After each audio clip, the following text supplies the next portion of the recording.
আজ আমি আপনাদের সাথে বড় অদ্ভুত একটা গল্প শেয়ার করব। হ্যালো এভরিওয়ান, আসসালামু আলাইকুম। কেমন আছেন আপনারা?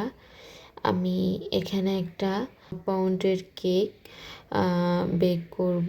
তো আমি এই কেকটার কোনো ফিক্সার বা ডেকোরেশন কোনো কিছুই আমি আপলোড করতে পারবো না, কারণ ওইটা আমার অনুমতি নাই। তো আমি একটা কথা বলি, ক্লাস 6-7-এ প্রেম ভালোবাসা কী সেটা আমরা বুঝতামও না, কিন্তু আমি যে এত ছোট্ট একটা বাচ্চা মেয়ের জন্য যে কেক বানাবো সেটা আমি কখনোই ভাবি নাই। প্রথমে আমি কেকটার অর্ডার নিতে চাই নাই, পরে অনেক রিকোয়েস্ট করে আমাকে দিয়ে এই কেকটা বানানো হয়েছে।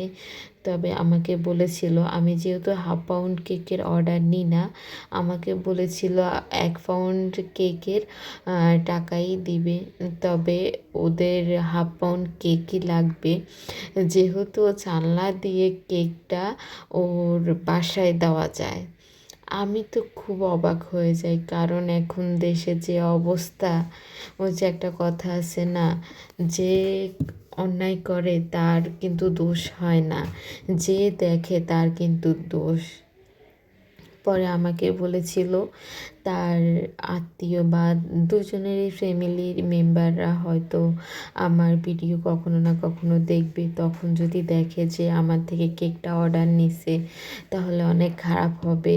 তো আমাকে বলেছিল যে আপনি ভিডিও করতে পারবেন না, এবং আপনি কেকের কোনো ফিক্সার ফেসবুকে আপনি শেয়ার করতে পারবেন না। আমি তো বললাম যে আমার এত রিস্ক নিয়ে কেক অর্ডার নেওয়ার দরকার নাই, আমি কেক অর্ডার নিতে চাই না। পরে তো